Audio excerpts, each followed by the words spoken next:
വചനമേ നിത്യജീവന്റെ ആധാരമേ, രക്ഷയേകിടും സത്യമാർഗമേ, എന്റെ ആത്മാവിനാശ്വാസമേ. വചനം വചനം വചനം. സാമുവേലിന്റെ 2-ാം പുസ്തകം 19-ാം അധ്യായം. രാജാവ് വികാരാതീതനായി പടിവാതിൽ മേൽപ്പുരയിൽ കയറി കരഞ്ഞു. അവൻ നടക്കുമ്പോൾ ഇങ്ങനെ പറഞ്ഞു: എന്റെ മകനെ അബ്സലോമേ, എന്റെ മകനെ, എന്റെ മകനെ അബ്സലോമേ, നിനക്ക് പകരം ഞാൻ മരിച്ചിരുന്നെങ്കിൽ. അബ്സലോമേ, എന്റെ മകനെ, എന്റെ മകനെ. ഇതാ, അബ്സലോമിനെ കുറിച്ച് രാജാവ് കരയുകയും വിലാപമാചരിക്കുകയും ചെയ്യുന്നുവെന്ന് യോവാബിന് വാർത്ത ലഭിച്ചു. രാജാവ് തന്റെ മകനെക്കുറിച്ച് ദുഃഖിച്ചിരിക്കുന്നുവെന്ന് ആ ദിനം ജനം കേട്ടു. തന്മൂലം അന്നത്തെ വിജയം ജനത്തിന് വിലാപമായി തീർന്നു. യുദ്ധത്തിൽ അപമാനിതരായ ജനം തോറ്റോടുമ്പോൾ പതുങ്ങി കയറുന്നത് പോലെ അന്ന് ജനം പട്ടണത്തിലേക്ക് പ്രവേശിക്കാൻ പതുങ്ങി. രാജാവ് മുഖം മറച്ചിരുന്നു. എന്നിട്ട് എന്റെ മകനെ അബ്സലോമേ, അബ്സലോമേ, എന്റെ മകനെ, എന്റെ മകനെ എന്ന് രാജാവ് ഉച്ചത്തിൽ നിലവിളിച്ചു. അപ്പോൾ രാജാവിന്റെ അടുക്കൽ വസതിയിൽ ചെന്ന് യോവാബ് പറഞ്ഞു: ഇന്ന് നിന്റെ ജീവനും നിന്റെ പുത്രീപുത്രന്മാരുടെയും ഭാര്യമാരുടെയും ഉപനാരികളുടെയും ജീവനും പരിരക്ഷിച്ച നിന്റെ സകല ദാസന്മാരുടെയും മുഖം നീ ഇന്ന് ലജ്ജിപ്പിച്ചിരിക്കുന്നു. നിന്നെ ദ്വേഷിക്കുന്നവരെ സ്നേഹിച്ചുകൊണ്ടും നിന്നെ സ്നേഹിക്കുന്നവരെ ദ്വേഷിച്ചുകൊണ്ടും നീ ഇന്ന് തീർച്ചയായും പ്രകടിപ്പിച്ചിരിക്കുന്നത് നിന്റെ പടത്തലവന്മാരും ദാസന്മാരും നിനക്ക് ഒന്നുമല്ലെന്നാണ്. അബ്സലോം ജീവനുള്ളവനും ഞങ്ങളെല്ലാവരും ഇന്ന് മൃതരുമാകുകയായിരുന്നു. നിന്റെ ദൃഷ്ടികളിൽ ശരിയെന്ന് ഇന്ന് ഞാൻ തീർച്ചയായും മനസ്സിലാക്കുന്നു. അതുകൊണ്ട് ദയവായി എഴുന്നേറ്റ് പുറത്തു ചെന്ന് നിന്റെ ദാസന്മാരോട് ഹൃദ്യമായി സംസാരിക്കുക. മറിച്ച് നീ പുറത്തു ചെല്ലുന്നില്ലെങ്കിൽ ഒരുവനും നിന്നോടൊപ്പം രാത്രി ചെലവഴിക്കില്ലെന്ന് കർത്താവിനെ കൊണ്ട് ഞാൻ സത്യം ചെയ്യുന്നു. നിന്റെ യൗവനം മുതൽ ഇപ്പോൾ വരെ നിന്റെ മേൽ വന്നു ഭവിച്ചിട്ടുള്ള സകല തിന്മയെയും കാൾ നിനക്ക് അത് ദോഷകരമായിരിക്കും. രാജാവ് എഴുന്നേറ്റ് കവാടത്തിങ്കലിരുന്നു. ഇതാ, രാജാവ് കവാടത്തിങ്കൽ ഉപവിഷ്ടനായിരിക്കുന്നുവെന്ന് ജനം മുഴുവനും വാർത്ത ലഭിച്ചു. ജനം മുഴുവൻ രാജാവിന്റെ മുൻപിൽ വന്നു. ഓരോ ഇസ്രായേൽക്കാരനും അവനവന്റെ കൂടാരത്തിലേക്ക് ഓടിപ്പോയിരുന്നു. ഇസ്രായേൽ ഗോത്രങ്ങളിലെല്ലാം ജനം മുഴുവൻ ഇപ്രകാരം തർക്കിക്കുന്നുണ്ടായിരുന്നു: രാജാവ് നമ്മെ ശത്രുക്കളുടെ പിടിയിൽ നിന്നും മോചിപ്പിച്ചു. ഫിലിസ്ത്യക്കാരുടെ പിടിയിൽ നിന്നും അദ്ദേഹം നമ്മെ വിടുവിച്ചു. ഇപ്പോഴോ അബ്സലോം നിമിത്തം അദ്ദേഹം നാട്ടിൽ നിന്ന് പലായനം ചെയ്തിരിക്കുന്നു. നമുക്കായി നാം അഭിഷേകം ചെയ്ത അബ്സലോം യുദ്ധത്തിൽ മൃതനാകുകയും ചെയ്തു. ആകയാൽ രാജാവിനെ തിരികെ കൊണ്ടുവരാതെ നിങ്ങൾ നിസ്സംഗരായിരിക്കുന്നതെന്ത്? ദാവീദു രാജാവ് പുരോഹിതന്മാരായ സാദോക്കിനും അബിയാദറിനും സന്ദേശമയച്ചു: യൂദാശ്രേഷ്ഠന്മാരോട് ഇപ്രകാരം പ്രസ്താവിക്കുവിൻ: ഇസ്രായേലിന്റെ മുഴുവൻ അഭിപ്രായം രാജാവിന്റെ പക്കൽ അവന്റെ വസതിയിലെത്തിയിരിക്കെ രാജാവിനെ അവന്റെ മാളികയിലേക്ക് തിരികെ കൊണ്ടുപോകുന്നതിൽ നിങ്ങൾ എന്തിന് പിൻപന്മാരാകണം? നിങ്ങൾ എന്റെ ചാർച്ചക്കാരാണ്, എന്റെ അസ്ഥിയും മാംസവുമാണ് നിങ്ങൾ. എന്നിട്ട് രാജാവിനെ തിരികെ കൊണ്ടുപോകാൻ എന്തുകൊണ്ട് നിങ്ങൾ പിൻപന്മാരായിരിക്കുന്നു? അമാസായോട് നിങ്ങൾ പറയുവിൻ: നീ എന്റെ അസ്ഥിയും മാംസവുമല്ലയോ? യോവാബിന്റെ സ്ഥാനത്ത് എക്കാലവും നീ എന്റെ മുൻപിൽ സൈന്യാധിപനാകുന്നില്ലെങ്കിൽ ദൈവം എന്നോട് ഇങ്ങനെയും അതിലധികവും ചെയ്തു കൊള്ളട്ടെ. അങ്ങനെ ഒറ്റ വ്യക്തി എന്ന പോലെ യൂദാ പൗരഗണം മുഴുവന്റെയും ഹൃദയം അവൻ സ്വാധീനിച്ചു. അവർ രാജാവിന് സന്ദേശമയച്ചു: നീയും നിന്റെ സകല സേവകരും മടങ്ങി വരിക. രാജാവ് മടങ്ങി ജോർദാൻ വരെ വന്നെത്തി. രാജാവിനെ എതിരേൽക്കാൻ പോകുന്നതിന്, അതായത് രാജാവിനെ ജോർദാൻ കടത്തുന്നതിന് യൂദാക്കാർ ഗിൽഗാലിലേക്ക് എത്തി. ബഹൂറുമിൽ നിന്നുള്ള ബെഞ്ചമിൻകാരൻ ഗേറയുടെ മകൻ ഷിമെയി തിടുക്കപ്പെട്ട് ദാവീദു രാജാവിനെ എതിരേൽക്കാൻ യൂദാ പൗരഗണത്തോടൊപ്പം ഇറങ്ങിത്തിരിച്ചു. അവനോടുകൂടെ ബെഞ്ചമിനിൽ നിന്ന് 1000 പേർ ഉണ്ടായിരുന്നു. കൂടാതെ അവനോടൊപ്പം സാവൂൾ ഭവനത്തിന്റെ ഭൃത്യൻ സീബായും അവന്റെ 15 പുത്രന്മാരും 20 ദാസന്മാരും ഉണ്ടായിരുന്നു. അവർ രാജാവിന് മുൻപിലേക്ക് ജോർദാൻ കടന്നെത്തി. രാജാവിന്റെ കുടുംബത്തെ ഇക്കരെ കടത്താനും അവൻ കാണെ നല്ലത് ചെയ്യാനും ഒരു കടത്തുവള്ളം കരയ്ക്കെടുത്തു. ജോർദാൻ കടക്കാനൊരുങ്ങുമ്പോൾ രാജാവിന്റെ മുൻപിൽ ഗേറയുടെ മകൻ ഷിമെയി വീണ് രാജാവിനോട് പറഞ്ഞു, എൻ്റെ യജമാനൻ കുറ്റം എനിക്കെതിരെ പരിഗണിക്കാതിരിക്കട്ടെ. എൻ്റെ യജമാനനായ രാജാവ് ജെറുസലേമിൽ നിന്ന് പുറപ്പെട്ട ദിവസം അടിയൻ ചെയ്തു പോയ തെറ്റ് തൻ്റെ ഹൃദയത്തിൽ സൂക്ഷിക്കും വിധം രാജാവ് അത് ഓർക്കാതിരിക്കട്ടെ. എന്തെന്നാൽ ഞാൻ പാപം ചെയ്തെന്ന് അടിയൻ അറിയുന്നു. അതുകൊണ്ടാണ് എൻ്റെ യജമാനനായ രാജാവിനെ എതിരേൽക്കാൻ ഇന്ന് ജോസഫിന്റെ ഭവനം മുഴുവനും മുമ്പേ ഞാനിതാ വന്നിരിക്കുന്നത്. സെരൂയായുടെ മകൻ അബിഷായ് മറുപടിയായി പറഞ്ഞു, ഇതിനു പകരമാണോ ഷിമെയി വധിക്കപ്പെടാതിരിക്കേണ്ടത്? കർത്താവിന്റെ അഭിഷിക്തനെ അവൻ ശപിച്ചതാണല്ലോ. ദാവീദ് പറഞ്ഞു, സെരൂയായുടെ പുത്രന്മാരെ, എനിക്കും നിങ്ങൾക്കും എന്ത്? നിങ്ങൾ ഇന്ന് എനിക്ക് പ്രതിയോഗിയായി തീരുകയാണല്ലോ. ഇസ്രായേലിൽ ആരെങ്കിലും ഇന്ന് വധിക്കപ്പെടുകയോ? ഞാൻ ഇന്ന് ഇസ്രായേലിനുമേൽ രാജാവാണെന്ന് തീർച്ചയായും എനിക്ക് അറിഞ്ഞുകൂടെ? തുടർന്ന് ഷിമെയിയോട് രാജാവ് പറഞ്ഞു, നീ മരിക്കുകയില്ല. രാജാവ് അവനോട് ശപഥം ചെയ്തു. സാവൂളിന്റെ പുത്രൻ മെഫിബോഷെത്ത് രാജാവിനെ എതിരേൽക്കാൻ ഇറങ്ങി വന്നു. രാജാവ് പോയ ദിനം മുതൽ സുരക്ഷിതനായി എത്തിയ ദിനം വരെ അയാൾ തന്റെ പാദങ്ങൾ ശുശ്രൂഷിക്കുകയോ മീശ ഒതുക്കുകയോ വസ്ത്രങ്ങൾ അലക്കുകയോ ചെയ്തിട്ടില്ലായിരുന്നു. രാജാവിനെ എതിരേൽക്കാൻ അയാൾ ജെറുസലേമിൽ നിന്ന് എത്തിയപ്പോൾ രാജാവ് അയാളോട് ചോദിച്ചു, മെഫിബോഷെത്ത്, നീ എന്നോടൊപ്പം യാത്രയാകാഞ്ഞതെന്ത്? അവൻ പറഞ്ഞു, യജമാനനായ രാജാവേ, എൻ്റെ ദാസൻ എന്നെ ചതിച്ചു. നിന്റെ ദാസൻ മുടന്തനായതിനാൽ ഞാൻ എനിക്കായി കഴുതയെ ജീനിയിട്ട് അതിന്മേൽ സവാരി ചെയ്ത് രാജാവിനോടൊപ്പം സഞ്ചരിക്കട്ടെ എന്ന് നിന്റെ ദാസൻ നിശ്ചയമായും പറഞ്ഞതാണ്. എന്നാൽ എൻ്റെ യജമാനനായ രാജാവിന്റെ പക്കൽ അടിയനെ പറ്റി അവൻ ഏഷണി പറഞ്ഞു. എൻ്റെ യജമാനനായ രാജാവ് ദേവദൂതനെ പോലെയാണ്. അതിനാൽ നിന്റെ ദൃഷ്ടികളിൽ ഉചിതമായത് ചെയ്യുക. എന്തെന്നാൽ എൻ്റെ പിതൃഭവനം മുഴുവൻ എൻ്റെ യജമാനനായ രാജാവിനെ സംബന്ധിച്ച് മരണാർഹരല്ലാതെ മറ്റൊന്നും ആകുമായിരുന്നില്ല. എന്നിട്ടും നിന്റെ ദാസനെ നിന്റെ മേശയിൽ ഭക്ഷിക്കുന്നവർക്കിടയിൽ നീ ഉൾക്കൊള്ളിച്ചു. തുടർന്നും രാജാവിനോട് കേണപേക്ഷിക്കാൻ എനിക്ക് ന്യായമായി ഇനി എന്താണുള്ളത്? രാജാവ് അവനോട് പറഞ്ഞു, നീ ഇനിയും നിന്റെ വാദങ്ങൾ എന്തിനു നിരത്തുന്നു? ഞാൻ പറഞ്ഞു കഴിഞ്ഞു. നീയും സീബായും വയൽ പങ്കിടണം. മെഫിബോഷെത്ത് രാജാവിനോട് പറഞ്ഞു, തന്റെ മാളികയിൽ എൻ്റെ യജമാനനായ രാജാവ് സമാധാനത്തിൽ വന്നെത്തിക്കഴിഞ്ഞിരിക്കെ എല്ലാം തന്നെ അവൻ എടുത്തുകൊള്ളട്ടെ. ഗിലെയാദുകാരനായ ബർസില്ലായ് റൊഗേലിമിൽ നിന്നിറങ്ങി വന്ന് രാജാവിനെ ജോർദാനിലൂടെ യാത്രയയക്കാനായി അവനോടൊപ്പം ജോർദാൻ കടന്നു. ബർസില്ലായ് 80 വയസ്സുകാരനായ പടുവൃദ്ധനായിരുന്നു. ഏറെ മാന്യനായിരുന്ന അവനാണ് രാജാവിന് അദ്ദേഹത്തിന്റെ മഹനയീമിലെ വാസകാലത്ത് വേണ്ടതെല്ലാം നൽകിയിരുന്നത്. രാജാവ് ബർസില്ലായോട് പറഞ്ഞു, എന്നോടുകൂടെ അക്കരെ കടക്കുക. ഞാൻ നിന്നെ ജെറുസലേമിൽ എന്നോടൊപ്പം തീറ്റിപ്പോറ്റിക്കൊള്ളാം. ബർസില്ലായി രാജാവിനോട് പറഞ്ഞു, ഞാൻ രാജാവിനോട് കൂടെ ജെറുസലേമിലേക്ക് കയറാൻ എൻ്റെ ആയുഷ്കാലം എത്രമാത്രം? ഞാൻ ഇന്ന് 80 വയസ്സുകാരനാണ്. നല്ലതും ചീത്തയും തമ്മിൽ എനിക്ക് തിരിച്ചറിയാനാകുമോ? അല്ലെങ്കിൽ നിന്റെ ദാസൻ ഭക്ഷിക്കുന്നതും കുടിക്കുന്നതും രുചി നോക്കിയിട്ടാണോ? അഥവാ ഗായകന്മാരുടെ സ്വരം ഇനിയും ഞാൻ ആസ്വദിക്കുമോ? എന്തിന് എൻ്റെ യജമാനനായ രാജാവിന് നിന്റെ ദാസൻ ഇനിയൊരു ഭാരമായി തീരണം? നിന്റെ ദാസൻ രാജാവിനോടൊപ്പം ജോർദാൻ കുറച്ചുനേരം കടക്കുന്നതിന്റെ പേരിൽ രാജാവ് എന്തിന് ഈ പ്രതിഫലം എനിക്ക് സമ്മാനിക്കണം? നിന്റെ ദാസനായ ഞാൻ എൻ്റെ മാതാപിതാക്കന്മാരുടെ കല്ലറയുൾപ്പെട്ട എൻ്റെ പട്ടണത്തിൽ മരിക്കേണ്ടതിനായി നിന്റെ ദാസൻ മടങ്ങട്ടെ. എന്നാൽ ഇതാ നിന്റെ ദാസൻ കിംഹാം, അവൻ എൻ്റെ യജമാനനായ രാജാവിനൊപ്പം അക്കരെ കടക്കും. നിന്റെ ദൃഷ്ടികളിൽ ഉചിതമായത് അവന് ചെയ്തു കൊടുക്കുക. രാജാവ് പ്രതിവചിച്ചു, അതെ, കിംഹാം എന്നോടുകൂടെ അക്കരെ കടക്കട്ടെ. നിന്റെ ദൃഷ്ടികളിൽ ഉചിതമായത് ഞാൻ അവന് ചെയ്തു കൊടുക്കും. നീ എന്നോട് ആവശ്യപ്പെടുന്നതെല്ലാം ഞാൻ നിനക്ക് വേണ്ടി ചെയ്യും. ജനം മുഴുവൻ ജോർദാൻ കടന്നു, രാജാവും കടന്നു. രാജാവ് ബർസില്ലായെ ചുംബിക്കുകയും അനുഗ്രഹിക്കുകയും ചെയ്തു. അവൻ തന്റെ സ്ഥലത്തേക്ക് മടങ്ങി. രാജാവ് ഗിൽഗാലിലേക്ക് മുന്നോട്ടു പോയി. കിംഹാം അവനോടൊപ്പം കടന്നു. യൂദാജനം മുഴുവനും രാജാവിനോടൊപ്പം കടന്നു, കൂടാതെ ഇസ്രായേൽ ജനത്തിന്റെ പകുതിയും. അപ്പോഴിതാ രാജാവിന്റെ പക്കൽ ഇസ്രായേൽ പൗരഗണം മുഴുവനും വരുന്നു.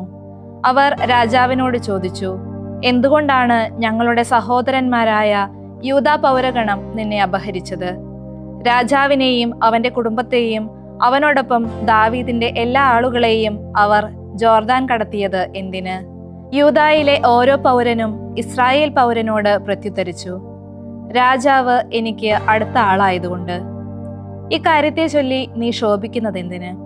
രാജാവിൽ നിന്നാണോ ഞങ്ങൾ മതിവരെ തിന്നുന്നത്? അഥവാ ഞങ്ങൾക്ക് വാരിക്കോരി നൽകപ്പെട്ടിട്ടുണ്ടോ?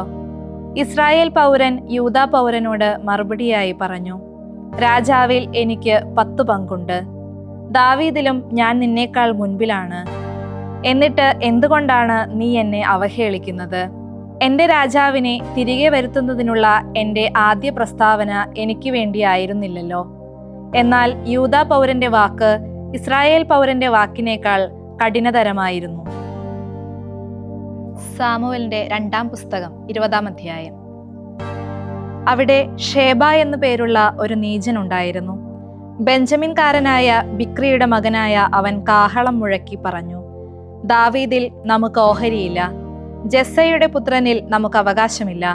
ഇസ്രായേലെ, ഓരോരുത്തരും സ്വന്തം കൂടാരങ്ങളിലേക്ക്. അങ്ങനെ ദാവീദിനെ അനുഗമിച്ചിരുന്ന ഓരോ ഇസ്രായേൽക്കാരനും ബിക്രിയുടെ മകൻ ഷേബയുടെ പിന്നാലെ കയറിപ്പോയി. യൂദാ പൗരഗണമാകട്ടെ ജോർദാൻ മുതൽ ജെറുസലേം വരെ തങ്ങളുടെ രാജാവിനോട് യോജിച്ചു നിന്നു.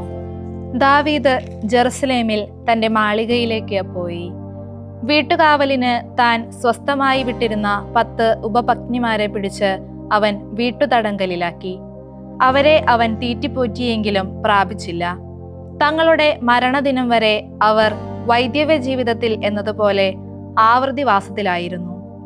രാജാവ് അമാസായോട് പറഞ്ഞു, 3 ദിവസത്തിനകം യൂദാ പൗരഗണത്തെ എനിക്കായി വിളിച്ചുകൂട്ടി നീ ഇവിടെ നിൽക്കുക. യൂദായെ വിളിച്ചുകൂട്ടാൻ അമാസ യാത്ര തിരിച്ചു.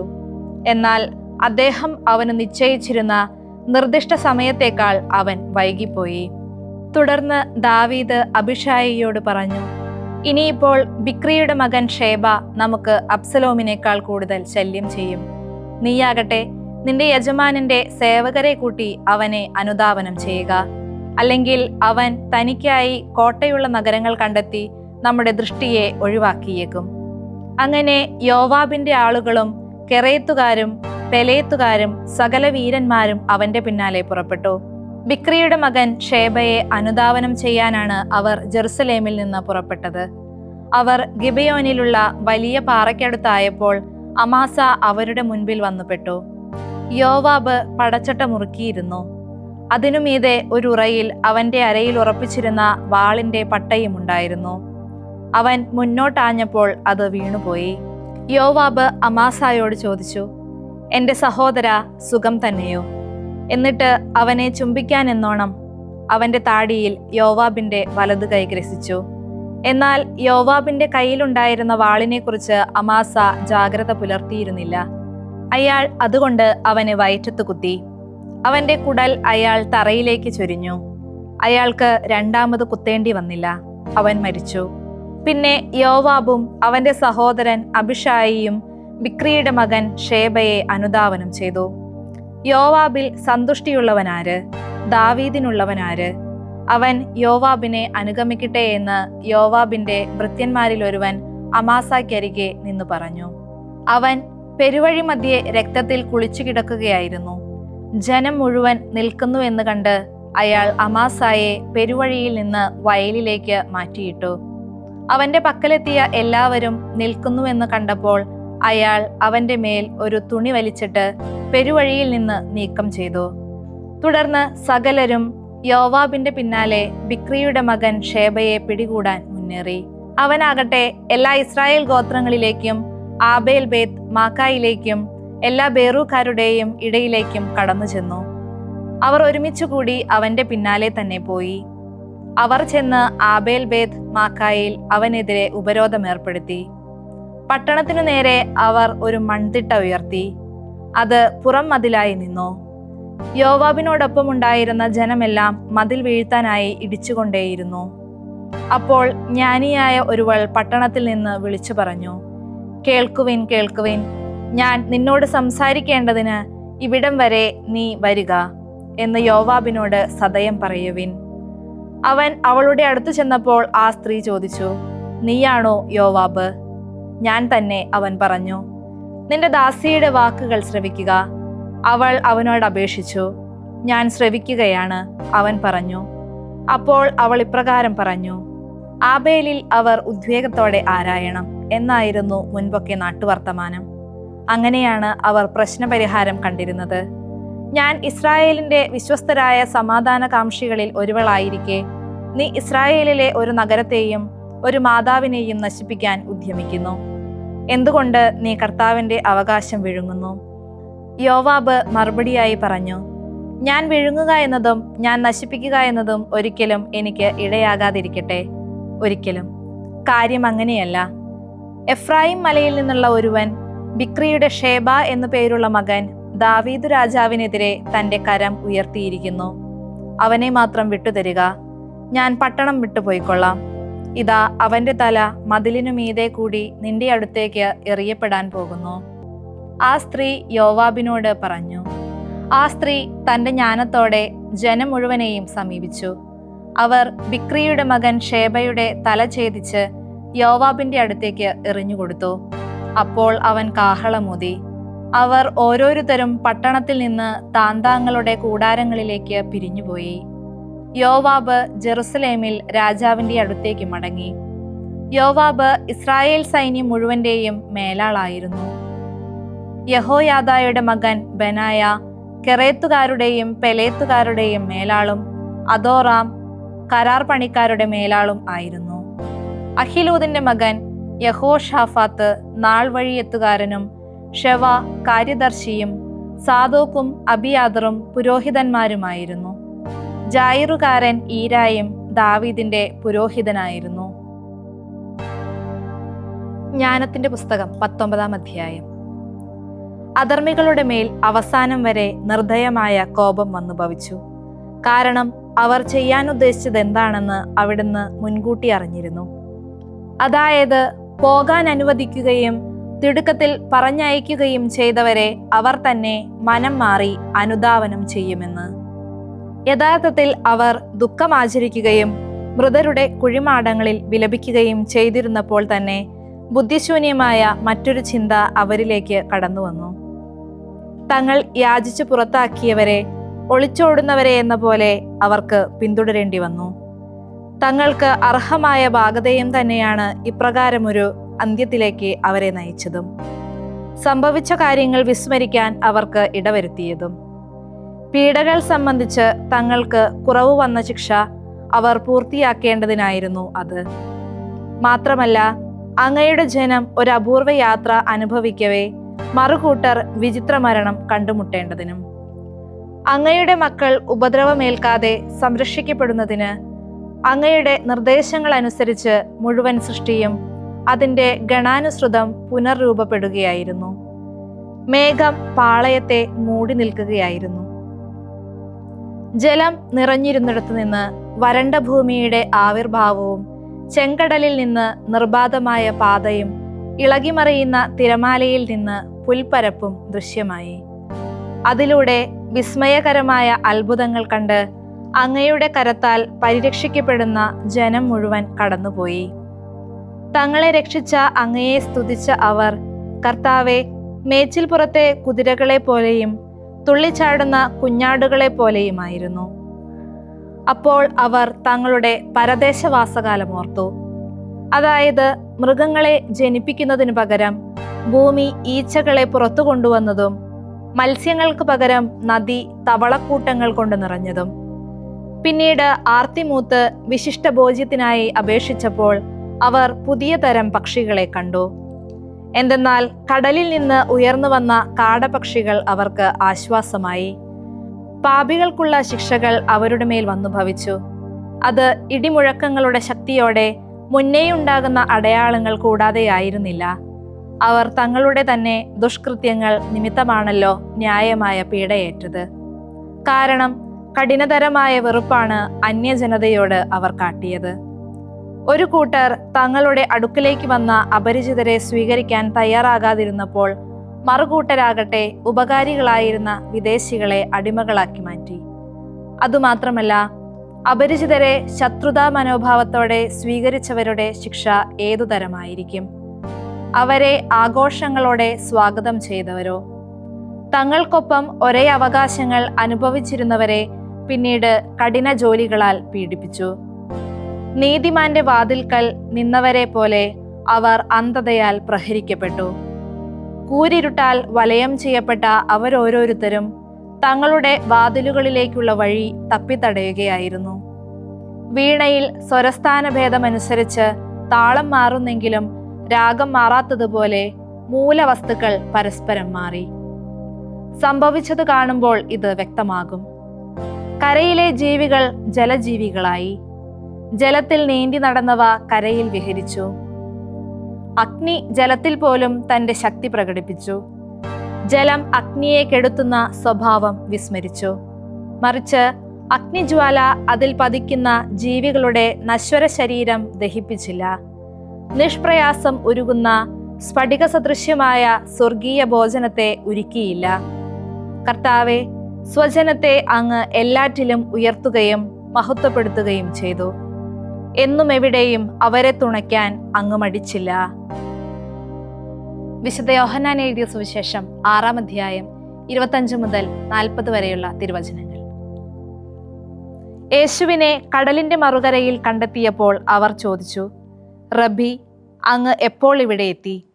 യേശു അവരോട് പ്രതിവചിച്ചു, സത്യം സത്യമായി ഞാൻ നിങ്ങളോട് പറയുന്നു, അടയാളങ്ങൾ കണ്ടതുകൊണ്ടല്ല, അപ്പം ഭക്ഷിച്ച് തൃപ്തരായതുകൊണ്ടാണ് നിങ്ങൾ എന്നെ അന്വേഷിക്കുന്നത്.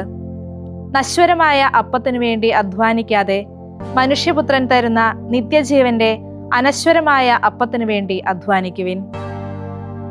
എന്തെന്നാൽ പിതാവായ ദൈവം അവന്റെ മേൽ അംഗീകാരമുദ്ര വച്ചിരിക്കുന്നു. അപ്പോൾ അവർ അവനോട് ചോദിച്ചു, ദൈവഹിതമനുസരിച്ച് പ്രവർത്തികൾ അനുഷ്ഠിക്കുന്നവരാകാൻ ഞങ്ങൾ എന്തു ചെയ്യണം? യേശു മറുപടി പറഞ്ഞു, ഇതാണോ ദൈവത്തിന്റെ പ്രവൃത്തി? അവിടുന്ന് അയച്ചവനിൽ വിശ്വസിക്കുക. അപ്പോൾ അവർ ചോദിച്ചു, ഞങ്ങൾ കണ്ട് നിന്നെ വിശ്വസിക്കേണ്ടതിന് എന്തടയാളമാണ് നീ ചെയ്യുക? എന്താണ് നീ പ്രവർത്തിക്കുക?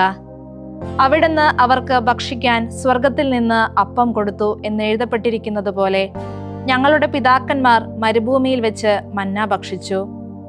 യേശു മറുപടി പറഞ്ഞു, സത്യം സത്യമായി ഞാൻ നിങ്ങളോട് പറയുന്നു, മോശയല്ല നിങ്ങൾക്ക് സ്വർഗത്തിൽ നിന്ന് അപ്പം തന്നത്. എൻ്റെ പിതാവാണ് സ്വർഗത്തിൽ നിന്ന് നിങ്ങൾക്ക് യഥാർത്ഥമായ അപ്പം തരുന്നത്. എന്തെന്നാൽ ദൈവത്തിന്റെ അപ്പമാണ് സ്വർഗത്തിൽ നിന്ന് ഇറങ്ങി വന്ന് ലോകത്തിന് ജീവൻ നൽകുന്നത്. അപ്പോൾ അവർ അവനോട് അപേക്ഷിച്ചു, കർത്താവെ, ഈ അപ്പം ഞങ്ങൾക്ക് എപ്പോഴും നൽകണമേ. യേശു അവരോട് പറഞ്ഞു, ഞാനാണ് ജീവന്റെ അപ്പം. എൻ്റെ അടുത്തു വരുന്നവന് ഒരിക്കലും വിശക്കുകയില്ല, എന്നിൽ വിശ്വസിക്കുന്നവന് ദാഹിക്കുകയുമില്ല. എന്നാൽ നിങ്ങൾ എന്നെ കണ്ടിട്ടും വിശ്വസിക്കുന്നില്ല എന്ന് ഞാൻ നിങ്ങളോട് പറഞ്ഞിട്ടുണ്ടല്ലോ. പിതാവ് എനിക്ക് നൽകുന്നവരെല്ലാം എൻ്റെ അടുത്തു വരും. എൻ്റെ അടുക്കൽ വരുന്നവനെ ഞാൻ ഒരിക്കലും തള്ളിക്കളയുകയില്ല. ഞാൻ സ്വർഗത്തിൽ നിന്ന് ഇറങ്ങി വന്നിരിക്കുന്നത് എൻ്റെ ഇഷ്ടമല്ല, എന്നെ അയച്ചവന്റെ ഇഷ്ടം നിറവേറ്റാനാണ്. അവിടുന്ന് എനിക്ക് നൽകിയവരിൽ ഒരുവനെ പോലും നഷ്ടപ്പെടുത്താതെ അന്ത്യദിനത്തിൽ ഉയർപ്പിക്കണമെന്നതാണ് എന്നെ അയച്ചവന്റെ ഇഷ്ടം. പുത്രനെ കാണുകയും അവനിൽ വിശ്വസിക്കുകയും ചെയ്യുന്നവനാരോ അവന് നിത്യജീവൻ ഉണ്ടാകണമെന്നതാണ് എൻ്റെ പിതാവിന്റെ ഇഷ്ടം. അന്ത്യദിനത്തിൽ അവനെ ഞാൻ ഉയർപ്പിക്കും. ദൈവവചനമേ, നിത്യജീവന്റെ ആധാരമേ, രക്ഷയേകിടും സത്യമാർഗമേ, എൻ്റെ ആത്മാ